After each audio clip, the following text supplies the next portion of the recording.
Hello, the students of Physics class 11th. I, Abhay Kumar, going to discuss with second part of the first chapter of 11th Physics, Physical World, and it is Principal Thrusts in Physics. Principal का मतलब होता है main, thrust का मतलब होता है point. तो physics का जो स्टडी हम किए हैं उसका मेन पॉइंट्स क्या है, उसमें दो पॉइंट्स है, दो थ्रस्ट है. There are two main thrust in the study of physics which are unification number 1 and number 2 reductionism. Unification का मतलब होता है एक साथ मिलाना, डिफरेंट फिजिकल फेनोमेना या फिजिकल लॉज को रिड्यूस करके कम करना, उसको कंबाइन करना. और रिडक्शनिज्म का मतलब होता है कि मैक्रो प्रॉपर्टी जो होता है, मैक्रो का मतलब लार्ज साइज में, जिसका डिफरेंट शेप हो, लार्ज शेप का मैक्रो उसको कहा जाता है.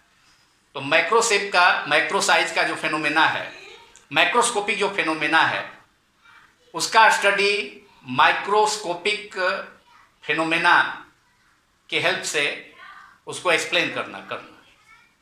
That is called reductionism.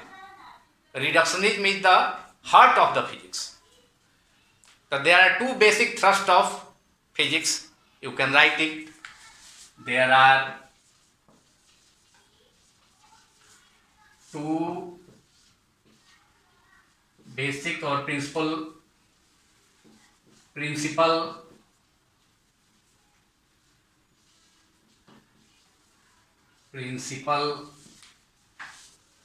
thrusts. Thrust means points. Thrust points in the study of physics. In the study of physics,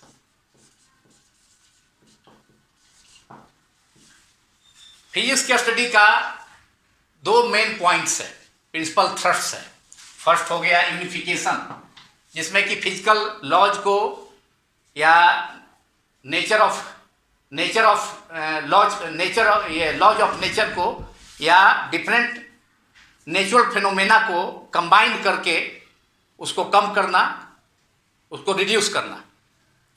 reduce इसलिए किया जाता है कि हमारे नेचर में, हमारे यूनिवर्स में लाखों फेनोमेना जो है, millions of phenomena, physical phenomena occurs. उन सब का स्टडी काफी इनकम्प्रिहेंसिव हो जाता है. Once Newton had quoted that the physical world is the most incomprehensive thing about the physical world is it is comprehensible. सबसे जो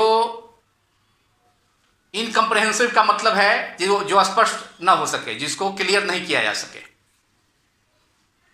तो इस फिजिकल वर्ल्ड का सबसे ज्यादा जो स्पष्ट होने का चीज नहीं है, होने लायक चीज नहीं है, वही स्पष्ट होने लायक चीज है. आइंस्टीन साहब ने ऐसा कहा, जो कि काफी सुनने में स्ट्रेंज लगता है, लेकिन ऐसा हो सकता है. ऐसा इसलिए हो सकता है कि अगर फिजिकल फेनोमेनाज जो कि काफी नंबर्स में है, लाखों हैं, तो उनको रिड्यूस करके सर्टेन लॉज के हेल्प से अगर स्टडी किया जाए तो ये जो है कंप्रिहेंसिव हो सकता है. तो इसलिए आइंस्टीन साहब का जो कथन, स्टेटमेंट है, वह सही है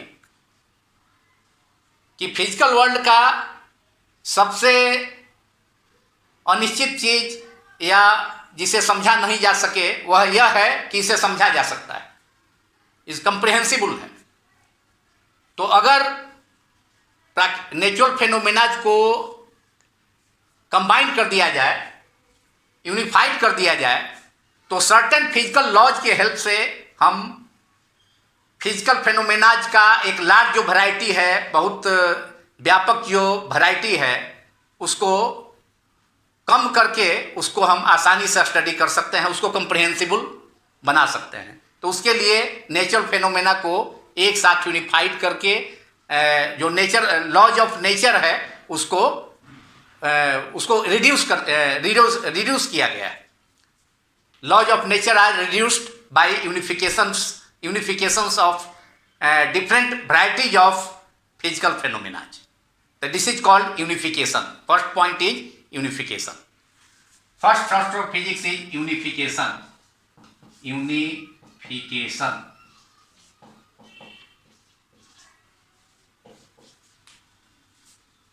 To unify, write down please. Unify large numbers of physical phenomena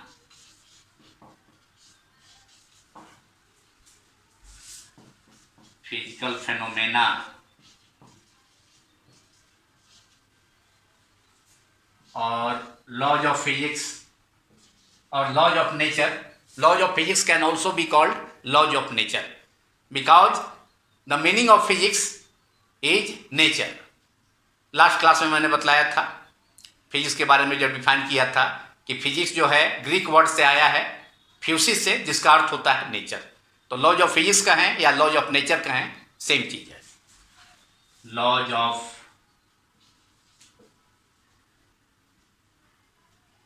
और laws of nature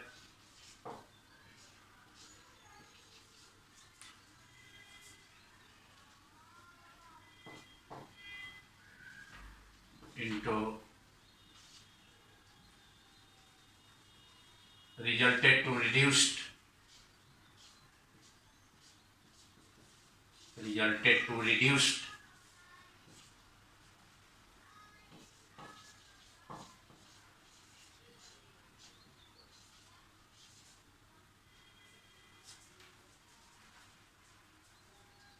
or certain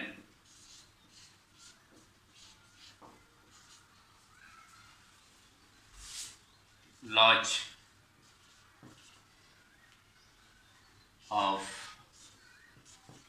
physics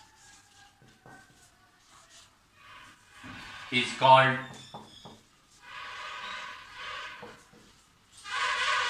unification.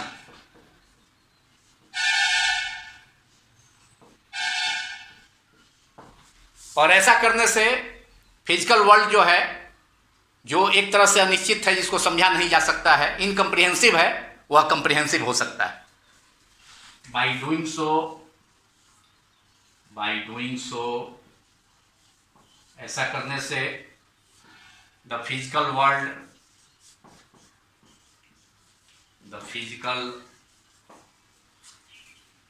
World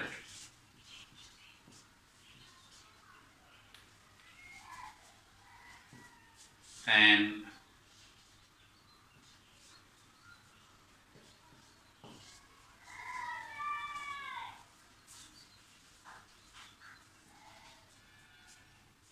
supposed to be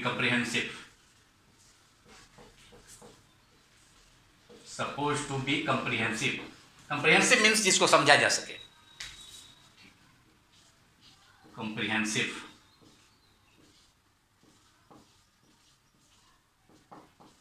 in place of incomprehensive। ऐसे तो लाखों फेनोमेना है, फिजिकल फेनोमेना आकर होता है, तो ऐसे तो फिजिकल वर्ल्ड जो है incomprehensible. In place of millions of physical phenomena occurs in place of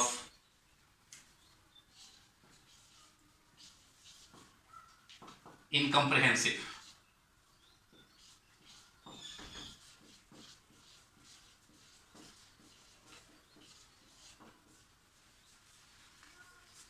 तो ये यूनिफिकेशन हो गया, जिसमें कि बहुत सारे large number of physical phenomena या फिजिकल लॉज को रिड्यूस करके उसको कम किया गया फिजिकल लॉज में, और सर्टेन लॉज में, जिसके हेल्प से हम डिफरेंट फिजिकल फेनोमेना को जो वर्ल्ड में या जो नेचर में अकर होता है उसको आसानी से एक्सप्लेन कर सकते हैं।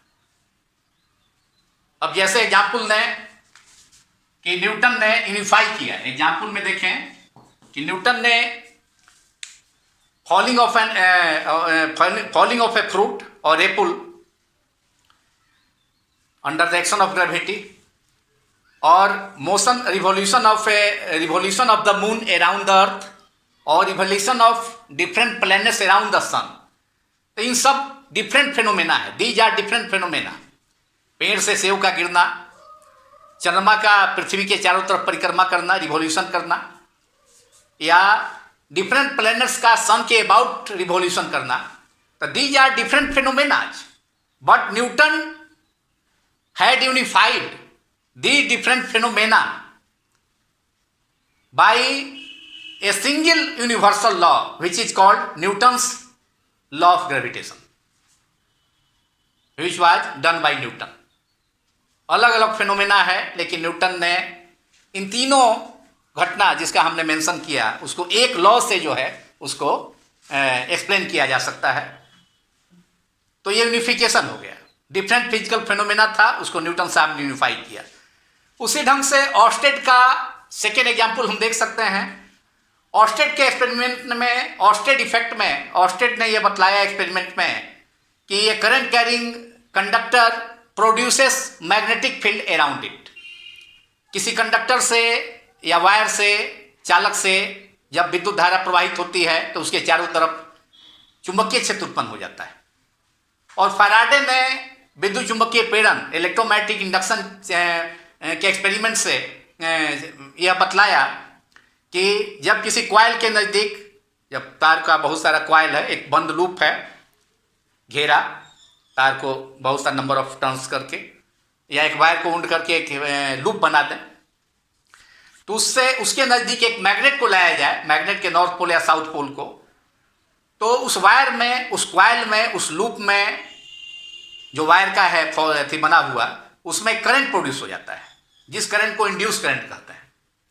तो यहाँ जो है ऑर्स्टेड के एक्सपेरिमेंट में करंट, कंडक्टर से करंट फ्लो करता है तो उसके चारों तरफ मैग्नेटिक फील्ड सेटअप हो जाता है।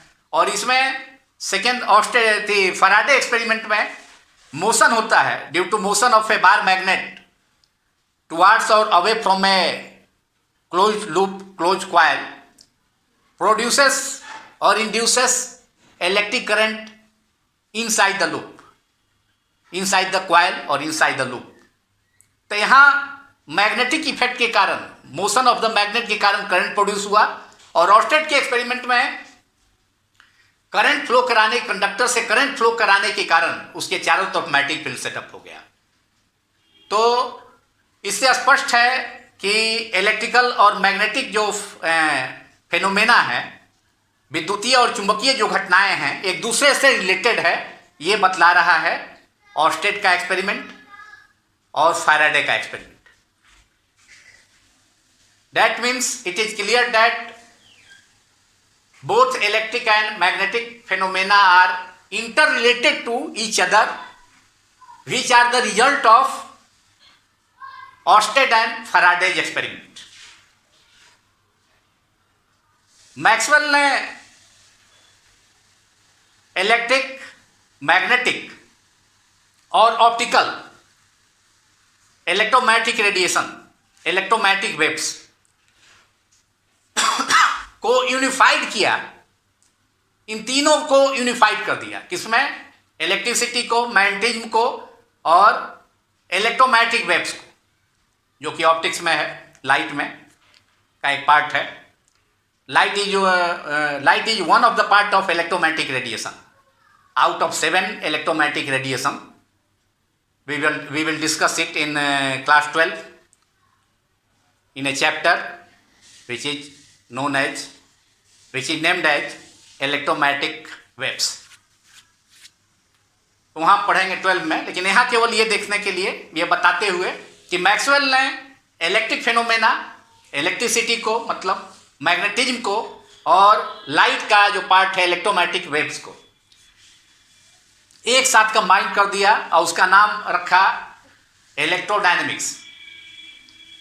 और उसके लिए उन्होंने 4 इक्वेशंस का हेल्प किया, यूज किया, जिसका नाम है Maxwell's laws of Maxwell field equations. 4 equation का हेल्प से उन्होंने Gauss law in electrostatics, Gauss law in magnetism, Faraday law of electromagnetic induction और Ampere circuital law in magnetism. तो इन चारों लॉ को जो है आपस में कंबाइन करके इलेक्ट्रिसिटी, मैग्नेटिज्म और ऑप्टिक्स का जो इलेक्ट्रोमैग्नेटिक रेडिएशंस है सबको कंबाइन कर दिया, जिसका नाम रखा गया इलेक्ट्रोडायनेमिक्स। तो यहाँ भी यूनिफिकेशन मैक्सवेल के द्वारा किया गया, जो कि यूनिफिकेशन से क्या फायदा हो गया, क्या फायदा हुआ, आसान हो गया, स्टडी जो है आसान हो गया।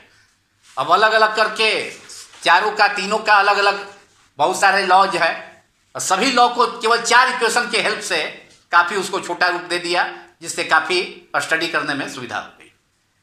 तो this was another unification made by Maxwell to combine electricity, magnetism and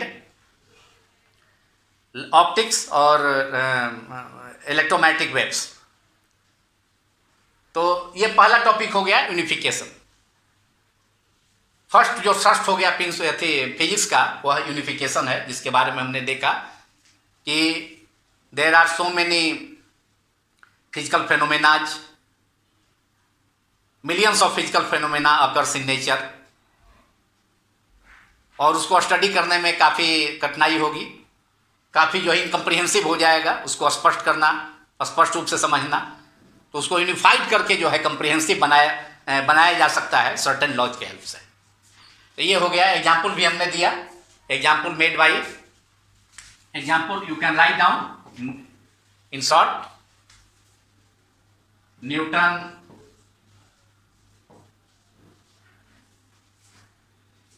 had unified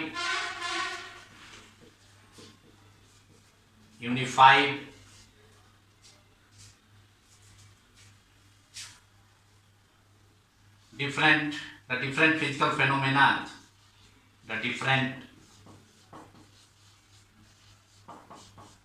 physical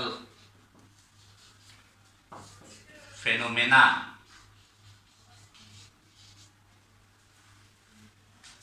such as falling of an apple,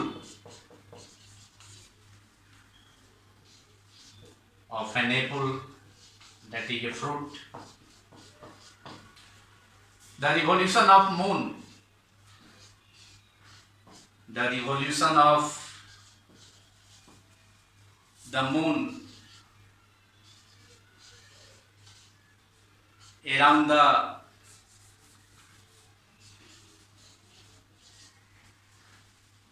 earth,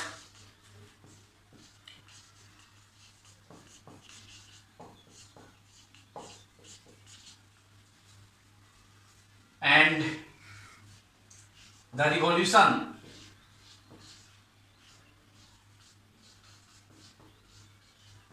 of planets around the sun by a single universal law। Universal means जो हर जगह, जिसका जो है हर जगह hold कर सके, universe में कहीं भी होल्ड कर सके, चाहे अर्थ पर, सन पर, कहीं भी, किसी भी प्लेनेट पर, कहीं भी यूनिवर्स में जो होल्ड कर सके उसको यूनिवर्सल कहा जाता है। सिंगल यूनिवर्सल लॉ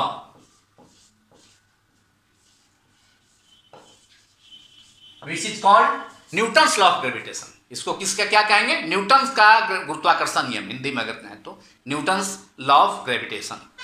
तीनों अलग अलग फिनोमेना है। एप्पल का अर्थ पर गिरना, अर्थ की तरफ गिरना, मून का जो है अर्थ के चारों तरफ रिवॉल्व करना, और डिफरेंट प्लैनेट्स का सूर्य के चारों तरफ, सन के चारों तरफ रिवॉल्व करना अलग अलग फिनोमेना है, लेकिन उसको अब अलग अलग फिनोमेना है तो अलग अलग फिनोमेना को स्टडी करने के लिए अलग अलग लॉ रहता, उसको स्टडी करने में कठिनाई होती, समय भी लगता, और उसको तीनों को न्यूटन साहब ने कंबाइन कर दिया एक लॉ से, उसको एक सिंगल लॉ से उसको देखा जा सकता है, स्टडी किया जा सकता है, which is called unification,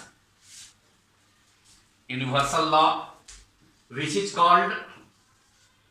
which is called Newton's law of gravitation, Newton's law of gravitation.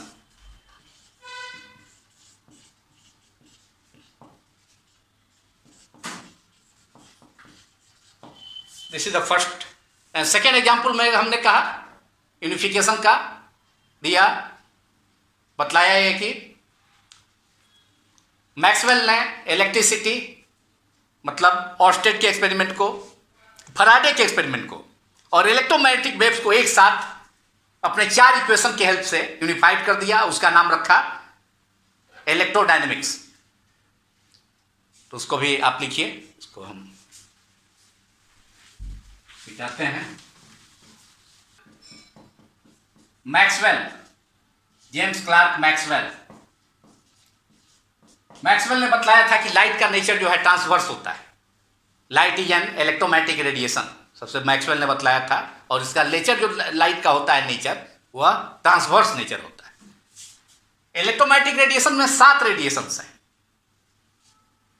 Gamma radiation है, एक्सरेज है, अल्ट्रावायलेट रेडिएशन है, विजिबल रेडिएशन है, विजिबल का मतलब जिसे हम आंखों से देख सकते हैं, which can be visible to our human eyes, that is violet to red, 7 colors are visible colors, violet से बैगनी से लेकर के लाल तक का 7 कलर विजिबल आया, तो विजिबल रेडिएशन हो गया, it is one of the part of electromagnetic radiation. Then infrared radiation, औरत किरणें, उसके बाद है आप ये रेडियो वेव्स है और माइक्रोवेव्स भी, 7 इलेक्ट्रोमैग्नेटिक रेडिएशन है। इसको विद्युत चुंबकीय तरंग हिंदी में कहा जाता है, इलेक्ट्रोमैग्नेटिक रेडिएशंस को। तो मैक्सवेल ने ही बतलाया कि लाइट जो है इलेक्ट्रोमैग्नेटिक रेडिएशन है और ट्रांसवर्स नेचर का है। मैक्सवेल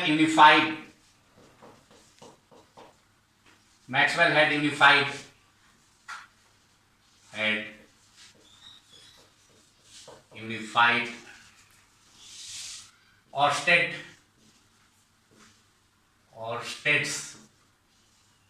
डेनमार्क के साइंटिस्ट थे, शुरू में ही बतलाया हमने, जिन्होंने बतलाया कि अपने एक्सपेरिमेंट में कि कंडक्टर से करंट फ्लो करता है तो चारों तरफ मैग्नेटिक फील्ड सेटअप हो जाता है, मतलब इलेक्ट्रिसिटी और मैग्नेटिज्म एक दूसरे से रिलेटेड है। और फैराडे का रिवर्स, फैराडे ने बतलाया कि क्वाइल के नज़दीक मैग्नेट को नज़दीक लाएंगे या दूर ले जाएंगे तो उस क्वाइल में, तार का जो क्वाइल है, लूप है, उसमें करंट प्रोड्यूस हो जाएगा। तो दोनों एक्सपेरिमेंट एक दूसरे का उल्टा है, लेकिन दोनों ये बतला रहा है कि इलेक्ट्रिक जो है, इलेक्ट्रिक फेनोमेना मैग्नेटिज्म से रिलेटेड है, वहाँ मैग्नेटिज्म जो है, मैग्नेटिक फेनोमेना से इलेक्ट्रिसिटी प्रोड्यूस हुआ, ऑर्स्टेड के एक्सपेरिमेंट में इलेक्ट्रिसिटी से मैग्नेटिज्म प्रोड्यूस हुआ। तो दोनों एक दूसरे के रिलेटेड है। Oersted's experiment, Oersted's and Faraday's,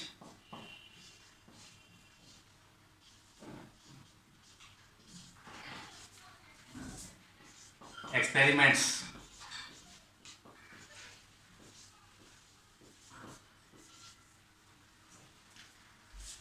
along with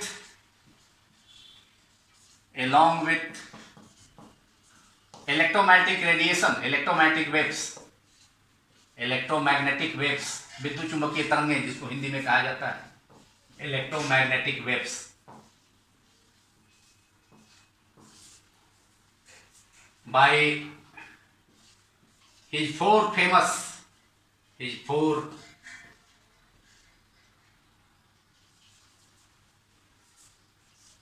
equations,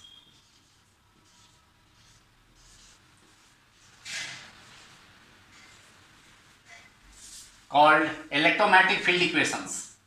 उसका चारों इक्वेशन को एक जगह किया, चारों इक्वेशन उनका अपना नहीं है। गॉस का इलेक्ट्रोस्टैटिक्स में जो हम लोग 12 में पढ़ेंगे, Gauss law in electrostatics, other is Gauss law in magnetism, third is Faraday law of electromagnetic induction, and fourth in magnetism ampere circuital law. तो 4 अलग अलग इक्वेशन, 4, 2 एक साइंटिस्ट का था गॉस साहब का, और तीसरा फैराडे साहब का था, और ये एम्पियर साहब का था। उन सबको अलग अलग इक्वेशन को एक साथ करके इलेक्ट्रिसिटी, मैग्नेटिज्म और ऑप्टिक्स के इलेक्ट्रोमैग्नेटिक रेडिएशन फिनोमेना को एक साथ कंबाइन कर दिया। तो काफी आसान हो गया स्टडी करना। Called Maxwell field equations, electromagnetic field equations, Maxwell electromagnetic field equations. चारों जो इक्वेशन था मैक्सवेल साहब का, जिसके हेल्प से उन्होंने इलेक्ट्रिसिटी और मैग्नेटिज्म को कंबाइंड किया, electromagnetic field equations, field equations. तो ये हो गया फर्स्ट पार्ट, हो गया फर्स्ट थ्रस्ट हो गया फिजिक्स का। फर्स्ट दो फिजिक्स के स्टडी का जो मेन पॉइंट निकला, जो मिला, वो था यूनिफिकेशन हो गया। And second and last thrust is, now we can write second thrust is reduction और रिडक्शनिज्म, रिडक्शन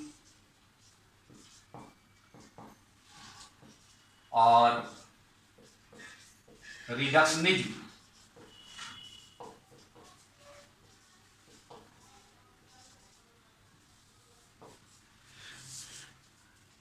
यह सेकेंड थ्रस्ट है फिजिक्स के स्टडी का। रिडक्शन का मतलब होता है घटाना, कम करना, रिड्यूस से रिडक्शन हुआ। It is the heart of physics.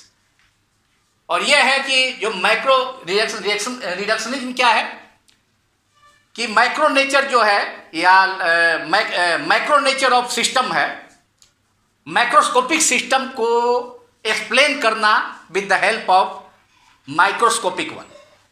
Micro माने छोटा, सूक्ष्म रूप से उसको देखना। माइक्रो में जो है छोटे छोटे पार्टिकल का स्टडी करते हैं। इसके बाद का जो टॉपिक है स्कोप एंड एक्साइटमेंट, तो उसमें फिजिक्स का जो 2 मेनली आपका डोमेन है, एक मैक्रो, दूसरा जो है माइक्रो, उसके बारे में हम देखेंगे। लेकिन यहाँ माइक्रो का मतलब होता है सूक्ष्म, छोटा, जैसे मॉलिक्यूल्स है तो माइक्रो हो गया। और मॉलिक्यूल्स के मिल से के कम्बिनेशन से, मॉलिक्यूल्स के मेल से मिलने से एक सिस्टम बन गया जो कि बड़ा हो गया, तो उसको कहेंगे मैक्रो, मैक्रोस्कोपिक।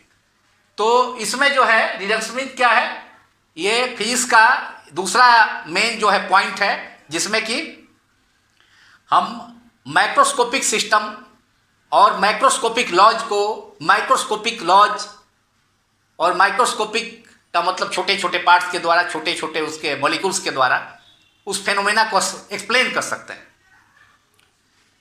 जैसे कि फिजिक्स में थर्मोडायनामिक्स का जो आया था, तो इसलिए आया था कि माइक्रोस्कोपिक प्रॉपर्टीज को डील किया जा सके, जैसे कि टेम्परेचर है, इंटरनल एनर्जी है, इंट्रोपी है। ये सब हीट में पढ़ना है आगे जा करके। सेकेंड पार्ट इस the book in this 11th में सेकेंड पार्ट में ये पढ़ना है, एक चैप्टर है उसमें पढ़ाएंगे। फिर इंटरनल एनर्जी है, तो ये सब का स्टडी करने के लिए these are the microscopic properties of the system. ये माइक्रोस्कोपिक प्रॉपर्टी है सिस्टम का। कौन कौन? टेम्परेचर है, इंटरनल एनर्जी है, इंट्रोपी है, ये सब चीज का स्टडी करने के लिए आया था। लेकिन लेटर ऑन इन सभी फेनोमेना को माइक्रोस्कोपिक नेचर के द्वारा, माइक्रोस्कोपिक व्यू के द्वारा, with the help of kinetic theory of gases and statistical physics, statistical mechanics, वो भी हीट का ही से रिलेटेड, हीट से रिलेटेड ही फिजिक्स का एक ब्रांच है, स्टैटिस्टिकल मैकेनिक्स और काइनेटिक थ्योरी ऑफ गैसेस। ये दोनों माइक्रोस्कोपिक जो है नेचर को ये बतलाता है। उसके हेल्प से जो माइक्रोस्कोपिक प्रॉपर्टी है, टेम्परेचर, इंट्रोपी, इंटरनल एनर्जी, इसको ठीक ढंग से एक्सप्लेन किया गया। तो इसी चीज को हम रिडक्शनिज्म कहते हैं। रिडक्शन माने घटाना, कम करना, मतलब माइक्रोस्कोपिक लॉज को या माइक्रोस्कोपिक सिस्टम को माइक्रोस्कोपिक सिस्टम के हेल्प से एक्सप्लेन करना, इसी को हम कहते हैं रिडक्शन और reductionism. Reductionism, this is the second thrust of principal thrust in the study of physics. So now you can write it. It is the process. It is a process. It is the process. It is the process to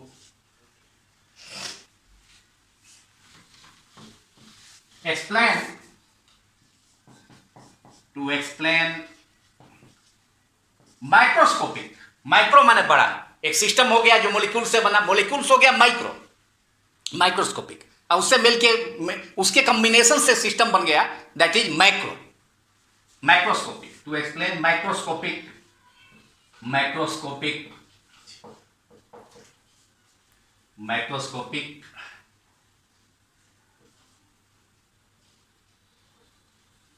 behaviour or laws of a system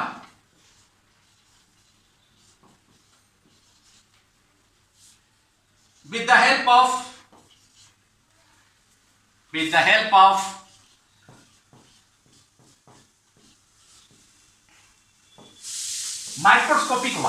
microscopic, जैसे molecules हो गया, इसका part हो गया, molecules मिल करके एक system बनाया, तो सिस्टम जो है माइक्रोस्कोपिक हो गया। माइक्रोस्कोपिक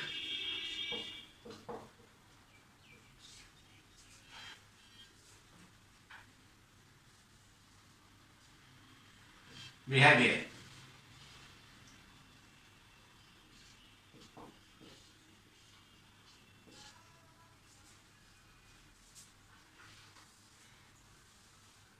और laws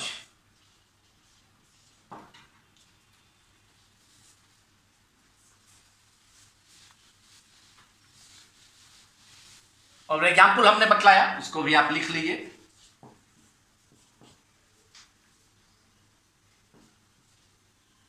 the branch of physics thermodynamics, the branch of physics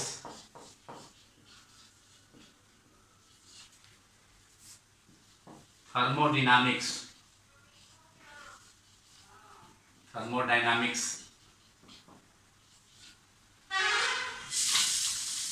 third means heat, dynamics माने motion, dynamics means motion, that is motion due to heat.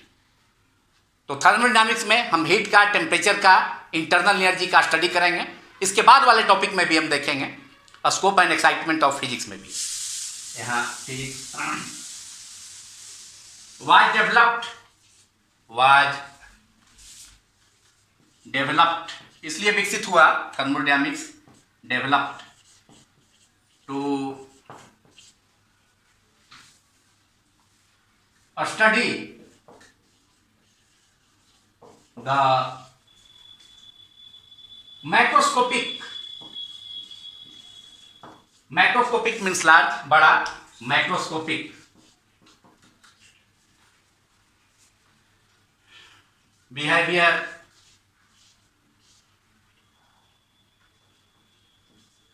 of a system,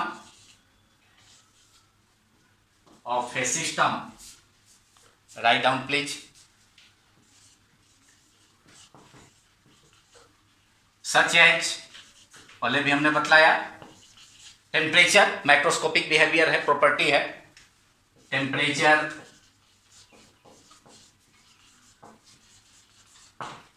internal energy, Hindi में आंतरिक ऊर्जा कहते हैं। Internal energy जो है आंतरिक ऊर्जा, जो कि किसी सिस्टम का एग्जाम्पल जो है गैस हो गया। सिस्टम तीनों फॉर्म में हो सकता है, सॉलिड, लिक्विड और गैस। तो गैस का जो टोटल एनर्जी हो गया, किसी सिस्टम का जो टोटल एनर्जी है, मतलब इस पोटेंशियल एनर्जी और काइनेटिक एनर्जी, स्थितिज ऊर्जा और गतिज ऊर्जा, तो दोनों का जो सम है उसको इंटरनल एनर्जी कहते हैं। किसी सिस्टम का, जिसको हिंदी में निकाय कहते हैं, उसका स्थितिज ऊर्जा और गतिज ऊर्जा का योग जो है उसको हम इंटरनल एनर्जी कहते हैं, आंतरिक ऊर्जा। The internal energy is the sum of potential energy and kinetic energy of a system. Internal energy,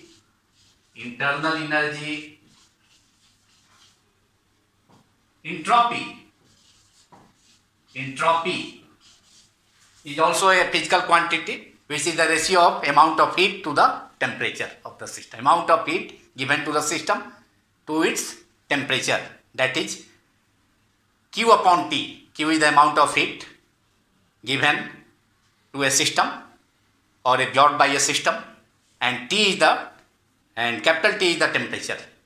So it is the ratio of heat to the temperature, and that quantity is called entropy. etc. तो मैं ये thermodynamics जो है develop हुआ था macroscopic property behaviour property को system को deal करने के लिए, जैसे कि macroscopic behaviour property of A system हो गया, टेम्परेचर है, इंटरनल एनर्जी है, इंट्रोपी है, इसके लिए. But later on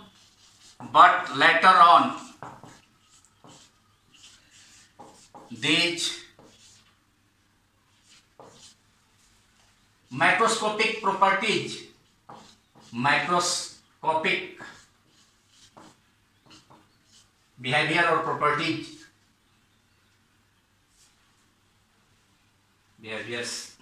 properties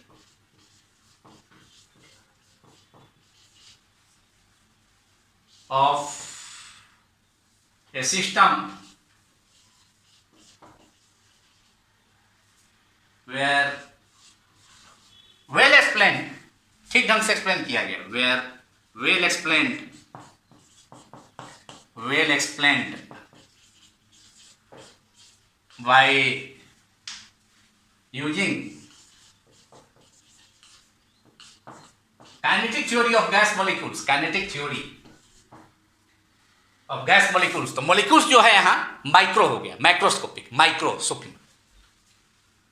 Kinetic theory of gas molecules, molecules के हेल्प से, मोलिक्यूल्स के बीच में इंटरेक्शन उसके हेल्प से, दैट इज माइक्रो से माइक्रो को एक्सप्लेन किया गया, माइक्रो सिस्टम से माइक्रो को एक्सप्लेन कर दिया गया. इसी को कहते हैं रिडक्शन और रिडक्शनिंग. molecules well explained by using kinetic theory of gases and with the help of statistical mechanics. It is also related to heat, statistical mechanics.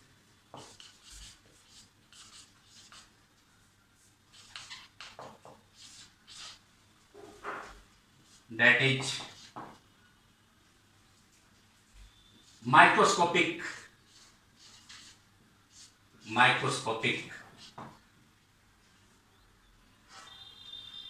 behavior. These are the microscopic behaviors. This is called reduction or reduction. तो ये दोनों आपका हो गया principal thrusts in the study of physics. Physics के study से जो main point आया जिसको प्रिंसिपल थ्रस्ट कहा जाता है, उसको हमने दोनों थ्रस्ट को यूनिफिकेशन और रिडक्शनिज्म को एग्जाम्पल के सहित मैंने एक्सप्लेन किया. और मैं समझता हूं कि आप लोगों ने भी इस चीज़ को अच्छे ढंग से समझा होगा. तो इस पार्ट में यहाँ तक ही, यहीं तक. अगले पार्ट में हम लोग scope and excitement of physics पढ़ेंगे, देखेंगे, उसको डिस्कस करेंगे. Thank you very much.